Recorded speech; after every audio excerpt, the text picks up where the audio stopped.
Okay, you could put into. Okay, so we are today's Parshas Mikeitz. Basically, the whole Parsha is an interesting story. 1 second, why did we do that?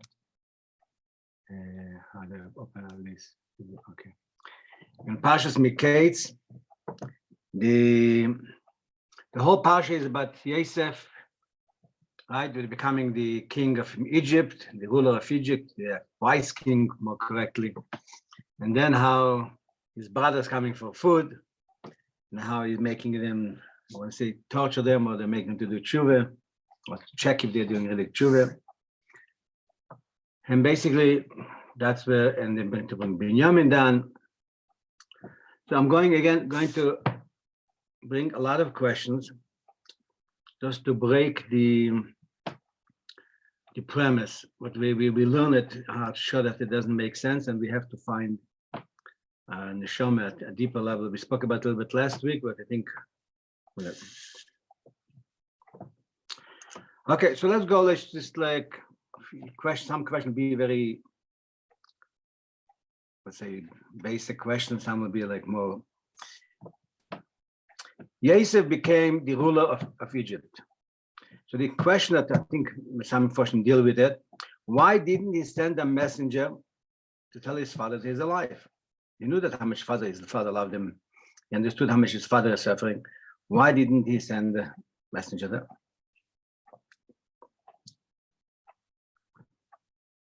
You could ask the question also, why didn't Yitzchak, Rashi is asking, why didn't Yitzchak tell Yaakov? Because he saw that the Eibusher doesn't want to tell him, that's why he shouldn't say it. Since when do you walk that way? Since somebody is poor, the Eibusher wants him to be poor, I cannot give him tzedakah. Okay. Then he's forced him, I'm going to go not necessarily in the order of the Parsha. He told them they must bring down Binyamin. They brought down Binyamin. So then he put his silver cup in Binyamin's bag, and then he took him, like he says, taking him to jail. Why are you torturing Binyamin? Binyamin didn't do anything wrong. He was never involved in hating you, in selling you, in trying to kill you. Why are you torturing Binyamin? He was not a partner in the whole story. He put the cup in his bag of food, and now he's saying that he's going to take him as a slave. In addition, yes, he tortured the brother, but he tortured Binyamin also. The question becomes stronger by forcing them to bring Binyamin down. That was a terrible pain for Yaakov. So it means he tortured Yaakov, his father. Not only didn't tell him that I'm alive, and don't worry about it, I'm fine. He tortured his father by demanding that he should bring down Binyamin, otherwise he won't get any food. And he was forced to, not wanting, he was forced to send Binyamin. Why are you adding torture to your father? Never mind, you're down helping your father. Tell him that you're alive, you're torturing your father. You need a way to torture your brothers, to push them for tshuva. Find ways, but not on the account of your father. Now I'm going to a more basic question. We mentioned it last week. I want to mention it again. The Shvatim are 12 tzaddikim. That's what it says. They're called Shivtei Ko, Shivtei Yudke.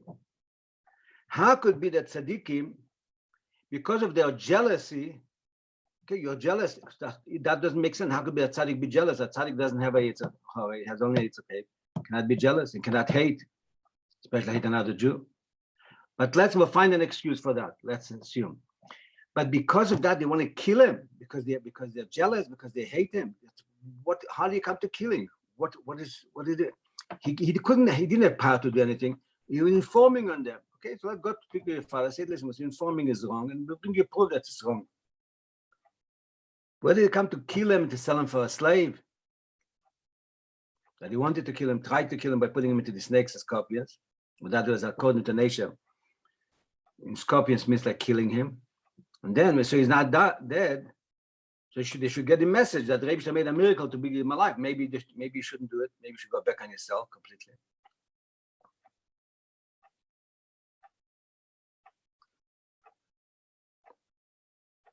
So then they're selling him into slavery.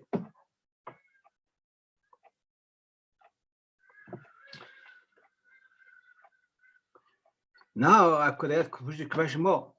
When he, with that company in next Parsha, I'm asking that he realized that everything is Beshgacha Pratis in order to save the world from hunger. So why are you torturing your brother? If the whole thing was a positive reasons, why are you torturing them? So the answer would be simple answer because they didn't do it for that reason. Okay. So who said it's your job to torture them? That left the Eibishter to do it. From your point of view, everything was done for benefit, to be able to bring then Yaakov to Mitzrayim in an easy way. You shouldn't come down Bishal Shalosh Labaz, not coming down in chain. And that because Hashem told them that we'll be slaves in a foreign country, you could have bring them down with Shal Shalosh Labaz, with chains of metal. So it came down. So that also needs a little bit more explanation. Now another question is, why came out that who was the shluchim to bring him down to Mitzrayim with the brothers, the 10 tzaddikim? Couldn't they find another way to bring Yosef? Somebody let the Ishmaelim kidnap Yosef, put him in chains, and bring him down to Mitzrayim and sell him. Why did the brothers had to be there? Especially the tzaddikim. Hashem normally says that Hashem protects tzaddikim; they shouldn't do terrible things. Why here it came that they had to be the kalim, the vessel, the way that to bring him down to Mitzrayim. And further saying that what was disturbing them, his dreams, that he dreams that he's going to be a king. What do you care? So he dreams, let him dream. What's it? You're 10 guys, you're 11 guys, would be Binyamin. Let him dream. So to make fun of him, obviously, if you want, be between yourself and end it. What was taking such a big thing? So now, in order to a little bit to understand that, I want to take it a little bit broader in history, the idea of, again, in the question, why were the brothers so much, why did they hate him? Why were they so jealous? Why did they want to kill him? Why did they sold him for slavery? So let's think, who else happened similar stories like that?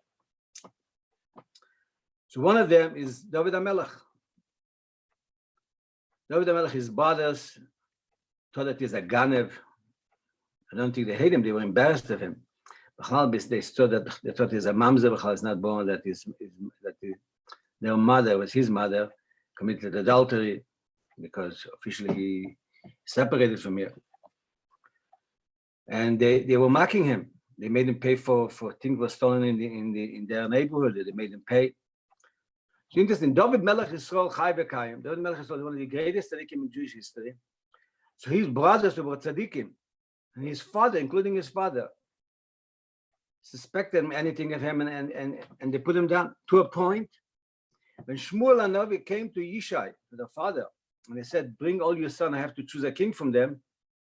He brought his 6 sons, but he did not invite David.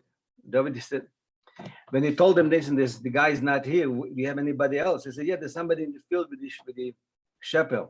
He said, "Bring him here." At Kedikar, they were like disqualifying him. How could it be that such a big tzaddikim couldn't recognize this guy is a tzaddik? And never mind thinking that he's a ganev, and he's chas v'sholem not a kosher child. I'm going a little bit through it in history, like to find. The next one, what I would say, what comes to mind is Rashbi. When Rabbi Akiva put Rabbi Meir in front of Rashbi, so Rashbi was niskarkim upon him. He's completely was completely upset about it. He knows that he's bigger than Rabbi Meir, and if his Rebbe doesn't know that he's bigger than Rabbi Meir, that's what puts him in the back. So how could he be my Rebbe if he doesn't know? Niskarkim upon him, Rashbi said. His face became like black or sad. So Rabbi Akiva saw he told them, it's enough for you that I and your creator know your care, and nobody else knows what you are. In other words, Rabbi Meir was the biggest that Liyordu Chachamim L'Seiv Daite. They saw that he's bigger than them, that could never understood him properly. That's why sometimes the Allah is not like him. But he was bigger than everybody, but they knew that he was bigger. But Rashbi, they thought that it belongs behind them. It's not the biggest. He was much bigger than Rabbi Meir, because even Rabbi Meir did not that Rashbi is bigger than them. That's another. Okay, over there they didn't do anything bad to him. But I'm just saying they said that they completely couldn't see that he's the greatness, such a great tzaddikim like the 5 Tanoim over there, didn't see that Rabbi is such a great tzaddik that they're higher than them. Now the next one in history will go to one of the Rishonim, the Rambam. All that came out. Now we respect the Rambam, but during his lifetime, great tzaddikim were involved in the idea of burning the Rambam's books. So not only they didn't realize that he's so great, like we know now, after he passed away, we realized also, but Bishas Mikeitz, they didn't even recognize that he's a tzaddik. They suspect him that he's going in the wrong way. And he's going to ruin the Yiddishkeit for everybody.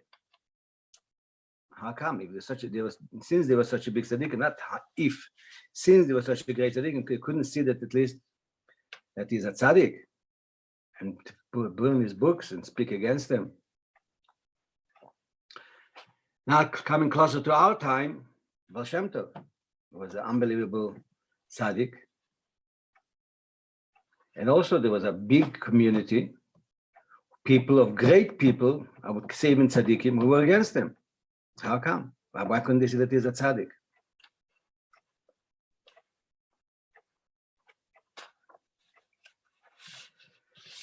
Okay, so it means there's something here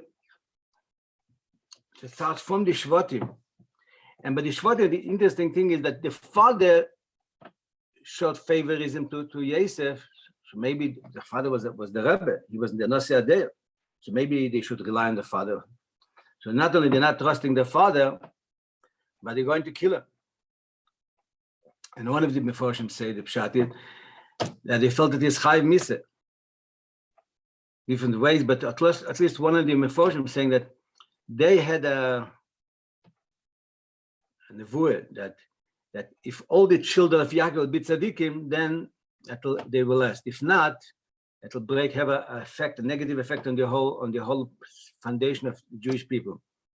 So since they suspected Yosef that he is not all right, so they thought they have to kill him, and halachically they found reasons why to kill him. In order all the children should be tzaddik, and they shouldn't be a son that is not a tzaddik. Okay, so we see there's something here, right? So let me start with a mashal. If somebody comes up with a new idea, completely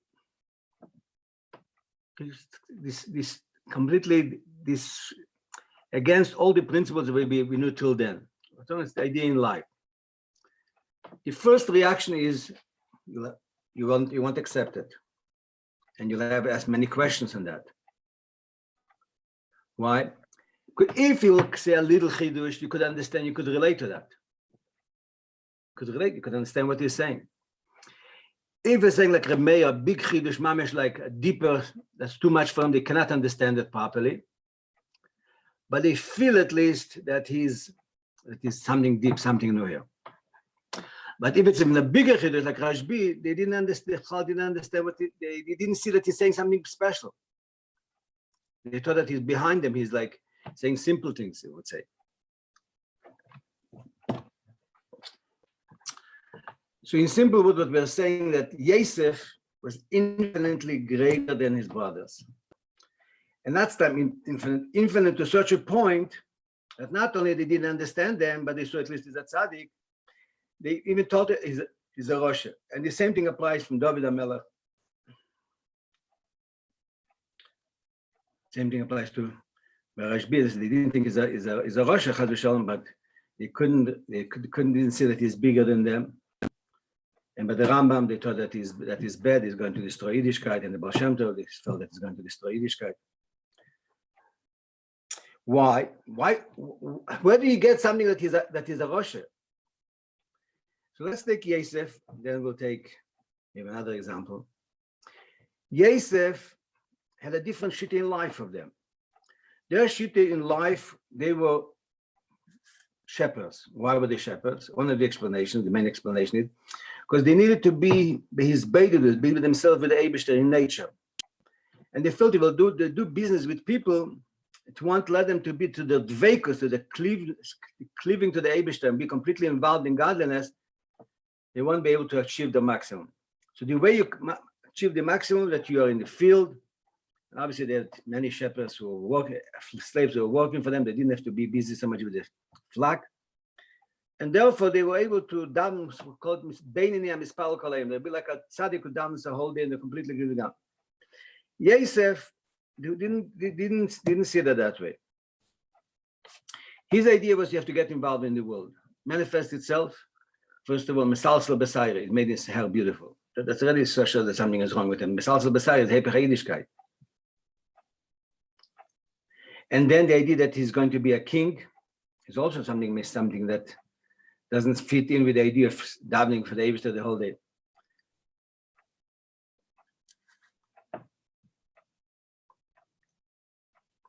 So they saw in him that what he's going to ruin Yiddishkeit. He's going to, because his way is certainly more attractive, that you'll be involved in the world. So they're afraid he's going to ruin Yiddishkeit.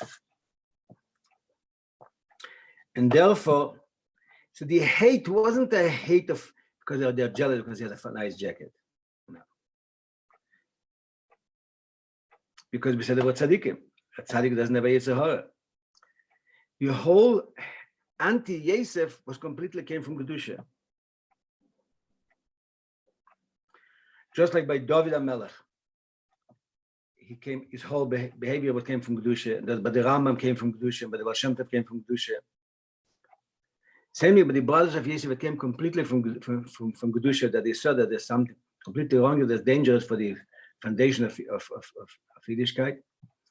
And interesting, it's hinted in the words that if he came to Mitzrayim, Heim Lehi Kiru, they didn't recognize them, and he recognized them. So Rashi said, Pshat, because he left at the age of 17. Now he's 30 years old. So 13 years, Garu and Ais Gesund to board. And therefore they didn't recognize him.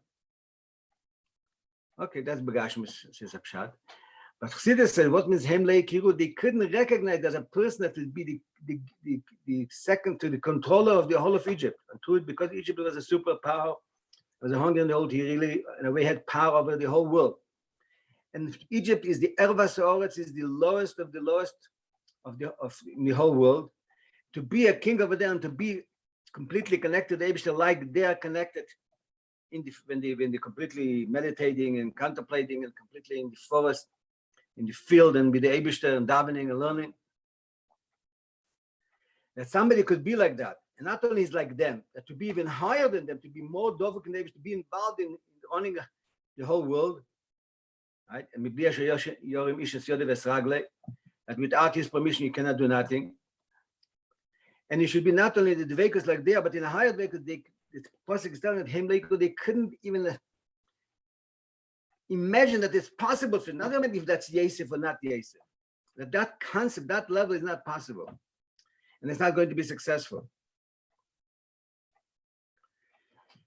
And therefore, the idea of a person being involved in the world and making a nice his hair was completely against Yiddishkeit. And I'm sure other things about this, so he's informing them. They saw it in complete idea against Yiddishkeit. Why was Yankov on his side? Maybe simply answer comes just like Yitzchak was trying to give the brachas to Esav. Yitzchak knew that Esav was a Rosh, as we spoke about it. He wanted to. So Yaakov is trying to save Esav, but Yaakov knows also that Esav is not. He was favored not because he's the best. He's favored because he has to give him more time because he has to save him.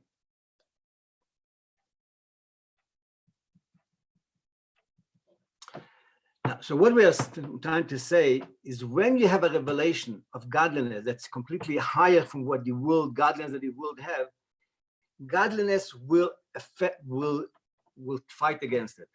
The Kedusha will, a lower level of Kedusha will reject a higher level of Kedusha if it's completely Bein Arech. If you come to him in his level, then he could understand you. It means you're expanding his Chassidus. But something completely higher, the first rejection, no, I don't accept it. This next step is I have questions on that. I've proved that it's wrong. That is the idea of when something infinitely higher comes to reveal itself, that there's a rejection. Now, the Yosef's shlichus was to bring a level of godliness that's infinitely higher than the brothers to the brothers. I think we mentioned it even last week. That means to be a king of them means that to give them what they cannot get them. But the first thing is you have to reject it. Not the first thing is accepting, because why? You don't know who it is.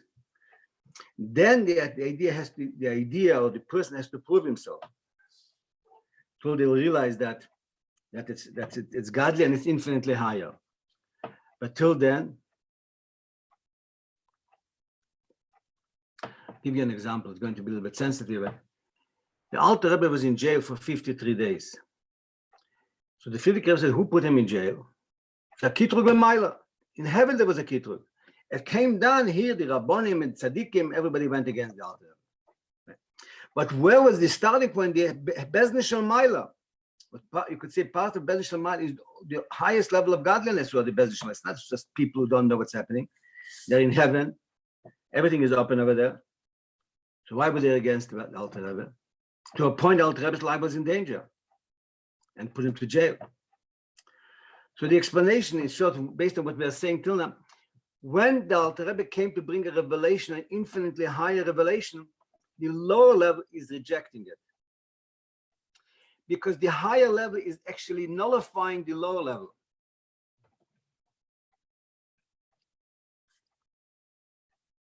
The higher level, all the principles in life that the Shvatim had till now, that you have to learn a whole day, you have to daven a whole day, and you mustn't be involved in Gashmis, you mustn't look in Gashmis B'chlal. Yosef broke the whole thing. So for them, if you lose that, there's nothing different.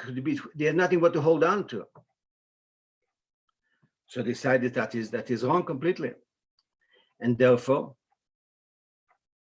as by the Rambam, they felt it's going to be destructive for Yiddishkeit. We have to kill him. Not kill him. First of all, halachically they were allowed. They had reasons why they halachically they could kill him. But the main thing is to protect the Jewish people, the Jewish whole foundation of the Jewish people.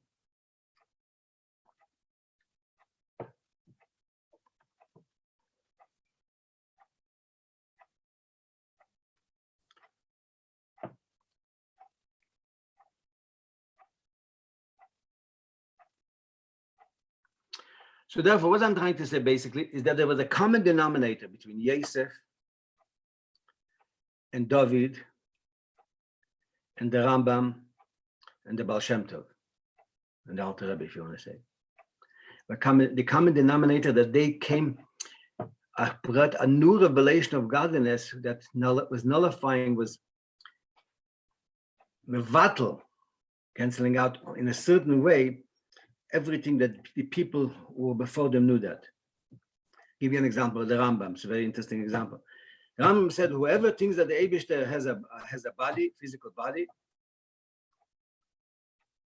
is an atheist. So the Rabbi says, how could you speak like that? The Dalim V'Tevim, there were greater people than you, before you, who learned Pshat in Chomet that yes, that the Eibishter has a body. So how could the Rambam say that they're atheists? So again, because he came to destroy everything they taught till then, the Rambam. So no wonder they accused him that he's going to destroy Yiddishkeit. Especially that he called it Aristotle, but all these different things that he looked like he's going to destroy Yiddishkeit. And by the end, what came out that he was the Meir and Buchim, he's the guide of the perplexed of all generations. Not only not to destroy Yiddishkeit, but to save Yiddishkeit. Without him, Yiddishkeit, God forbid, what would happen. By the end of it, how could come to get the big tzaddikim before that the Rebbe has a body? So the Rebbe explained that before that you were allowed to think that way, but the Rambam brought a revelation where everybody could internalize and understand and appreciate that there is no body, that God has no physical body. The same thing by Yosef. Yosef came with the idea that we have to be. The ultimate level of connection to godliness is to transform the world, the darkness, into light. And therefore you have to be involved in the world. They couldn't see that as such a possibility. The only way to be frum is to stay away from the world and be removed from the world and be double and learn with Vekas and Eibishter. That's what we brought up. That's what Yankee was himself. And he was forced, because of his marriage, he was forced to go for 20 years by Lavan. But for 63 years, till he got the brachas and he had to leave, he was learning Torah day and night. Even then, he went for 14 years to the yeshiva of Shem Ve'ever, learned Torah day and night. And after that, after he finished with Lavan, he also went back to his books, sit and learn. So in other words, so what we are saying is that the whole, what the Chumash is telling the whole story in such a land with his brother back and forth and what they're doing here, was here to bring them to, and they had to bow down to him. And they had to realize that there is a higher level of connection to God that can transform all the darkness into light. Now let's try to answer some of the questions. So we explained last week, I think, that the reason Hashem put Yaakov for 22 years to suffer Yosef, because that suffering lifted up Yaakov into a higher level. So in a way, he showed him that that's what you've sold me, because you did it for a good reason. It's similar to the idea of what he's torturing Yaakov now. What right? And Yitzchak didn't tell Yaakov because they realized that the Eibishter is behind it. Their decision was that they would be allowed to tell Yaakov that Yosef is alive only when Hashem have a clear sign from the Eibishter. In other words, from their point of view, they would do it for a good reason, just like Yosef did it, tortured them for a good reason. They did it for a good, but the good reason was good only in their level. But now when he has to elevate them from a higher level, he says you have to break out from that level where you are to come to a much higher, infinitely higher level. That's why they're called tzaddikim, and we say they were jealous and they hated him. It was not, I say, kina suffering talbe chachma. There's a jealousy of suffering that at chachma. Now, what they are, so they were aware that they're protecting Yiddishkeit. And therefore, that explains why you had to torture Binyamin also. Doesn't make a difference if you sold them or not, if you're involved in this selling. If we learn in simple pshat, because you sold me, you did an aveir, and therefore to torture, so there's no reason to torture Binyamin, and for sure no reason to torture Yaakov.